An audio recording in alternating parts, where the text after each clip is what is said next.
अभी तो आप दस्तखत कर दीजिए। चलो खत्म करो। अरे आगे मत करो, निकाह मजाक में भी निकाह हो जाता है। लड़की है, लड़का नहीं है उसमें। लड़की है वो भी।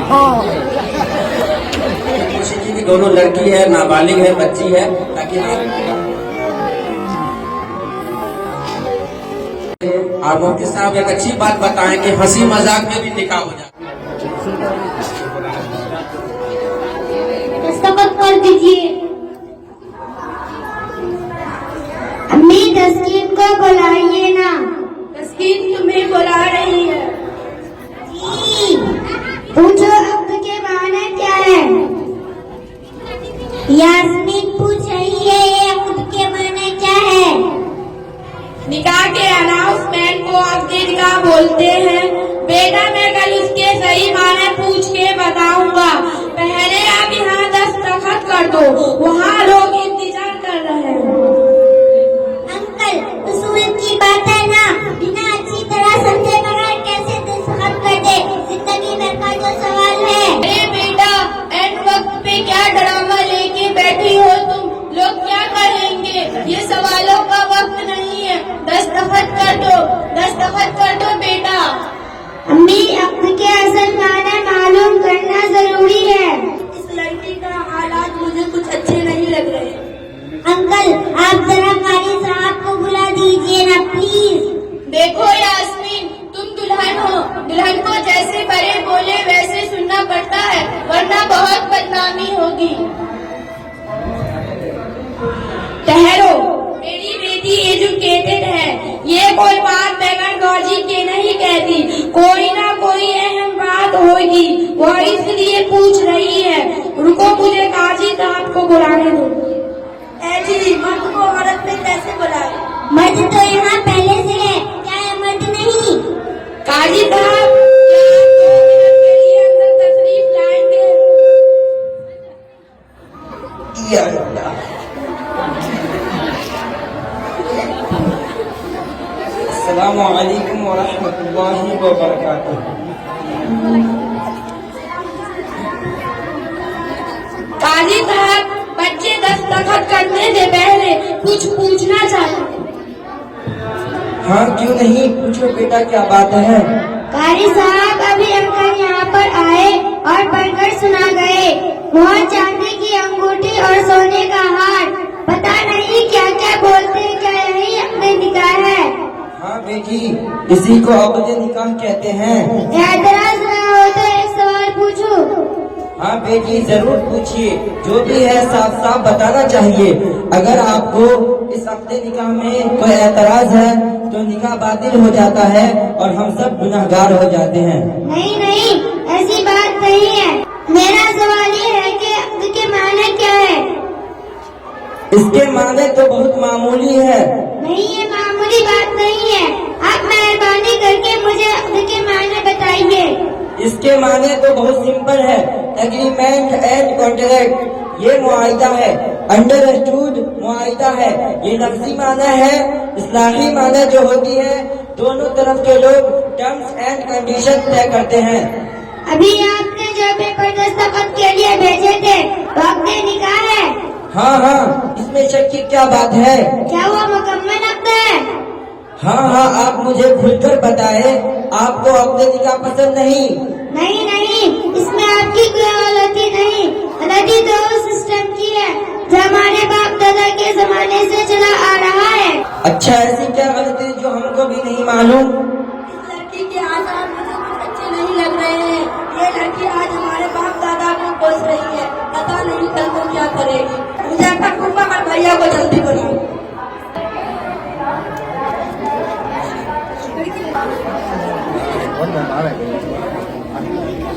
प्रोग्राम आया था अभी, लौटना था वो। देखो लड़की क्या बोल रही है। हाँ बेटी, आप क्या बोल रही थी? आपने हमें बताया अब्द यानी कॉन्ट्रैक्ट एग्रीमेंट है। ना एग्रीमेंट तो एक नहीं, दोनों पार्टियों के दरमियान तय होने वाली कंडीशंस का नाम है। हाँ बिल्कुल। जब ये राइटिंग में लिखा जाए तो दोनों पार्टियों के एग्री टर्म्स एंड कंडीशंस लिखना चाहिए, तभी ये मुकम्मल अब्द कहेंगे। हाँ बेटी, आपकी बात तो सही है। मोहर में दोनों तरफ के लोगों ने इत्तेफाक से तय किया, हमने तो वो भी लिखा है। इसमें वन साइड अनाउंसमेंट की क्या बात है? वन साइडेड इसलिए क्योंकि एक पार्टी ने देने का जो इत्तेफाक किया, यानी मोहर उसको तो ऐलान कर दिया, लेकिन उन्होंने जो दूसरी पार्टी यानी मेरे वालिद से लेने के एग्रीमेंट किया जो रहा जायज, उसकी तो आप जिक्र ही नहीं कर रहे। ऐसा क्यों? बेटी, ये तरीका नहीं होता। आपके वालिदैन जो दे रहे हैं वो जहेज है, जो खुशी से दे रहे हैं। इसका अपने निकाह से कोई ताल्लुक नहीं होता। वो तो तोहफा है जो अरबाब अपनी बेटी को देता है। कारी साहब प्लीज, मैं जो कहना चाहती हूँ समझे। यह तोहफा है, यह तोहफे का धोखा है। और कीजिए ना तो यह तोहफा है ना, यह खुशी से एक सोशल प्रेशर है, एक इमोशनल ब्लैकमेल है। कौन कितना जहेज देगा और कौन कितना जहेज लेगा, उसकी एक इस है, एक कंपटीशन है। खुशी से तोहफा देने के लिए कोई लेने वाला से नेगोशिएशन नहीं करता।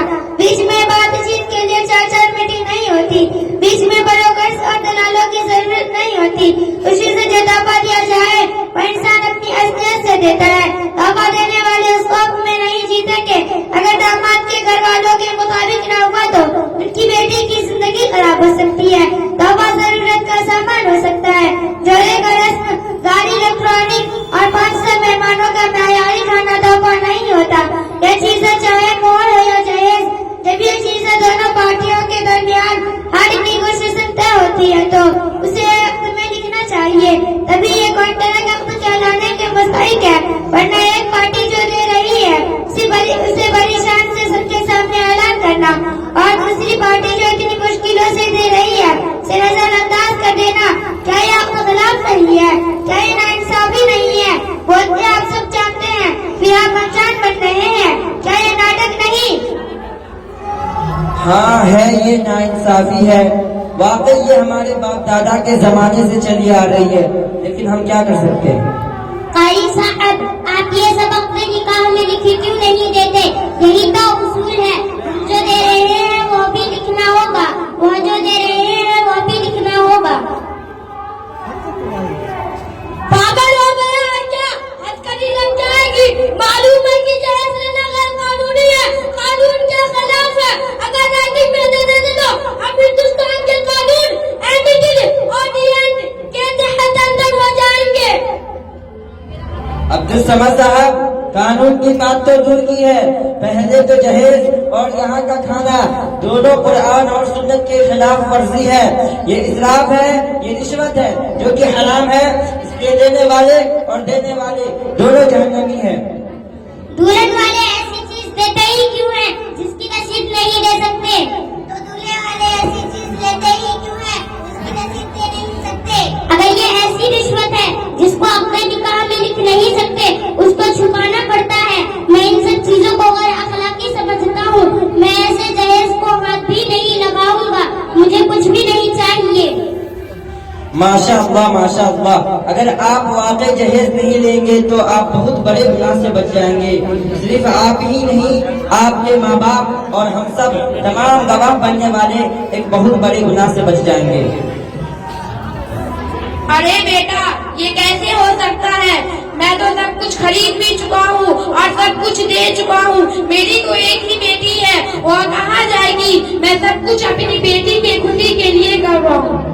अंकल, मैं आपकी खुशी जरूर पूरी कर दूंगा, लेकिन आपको भी एक वादा करना होगा। मेरी और अपनी बेटी की खुशी पूरी करनी होगी। मैं अपनी बेटी की खुशी के लिए कुछ भी करने को तैयार हूँ। बोलो आपको क्या चाहिए? तो आप इन सबके सामने वादा कीजिए। इंशाअल्लाह मैं वादा करता हूँ कि मैं आपका हर खुशी पूरा करूँगा। ये जहेज और वलीमे की अरेंजमेंट दूल्हे वाले की जिम्मेदारी होती है, दुल्हन वालों की नहीं। और आपने जो खर्च किया है वो जायज नहीं, इसलिए कल मैं आपको सारी रकम वापस कर दूंगा। आपको वादा करना होगा कि आप हमारी बातों को कबूल करें। अरे ये कैसे हो सकता है? लोग क्या कहेंगे? हमारी तो नाक कट जाएगी। सोसाइटी में लोग हमें जलील करेंगे। जलील? हाँ हाँ आंटी, जलील कौन होगा? जो सुन्नत पे अमल कर रहा है वह, या जो सुन्नत पे न चलने वाला? अरे नाक तो उसकी कटनी चाहिए जो अल्लाह और उसके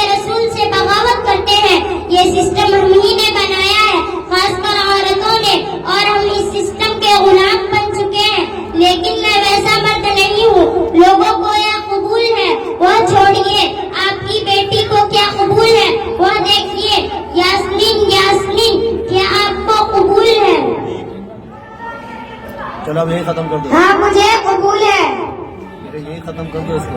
मेरे बेटे ने आज मर्द होने का सबूत दिखा दिया, जो इनमें एक बाप नहीं कर सका वो बेटे ने कर दिखाया। मुझे मेरे बेटे पर नाज है।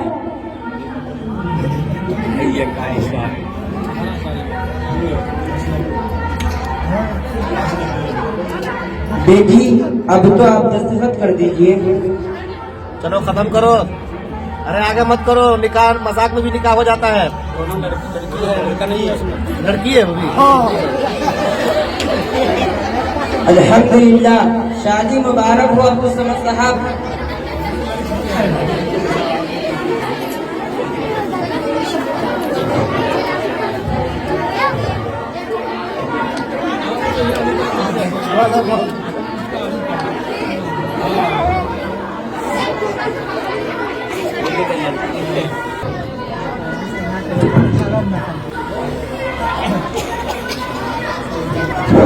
ये जो मुकालमा और ड्रामा की शक्ल में जो है जहेज की जो है परेशानी जो पेश किया गया है, इसका खुलासा 2-4 मिनट में हमारे मुफ्ती साहब बयान करेंगे। और मुफ्ती साहब एक अच्छी बात बताएं कि हंसी मजाक में भी निकाह हो जाता है, लेकिन हमने कोशिश की कि दोनों लड़की है, नाबालिग है, बच्ची है, ताकि हंसी मजाक में भी निकाह नहीं हो।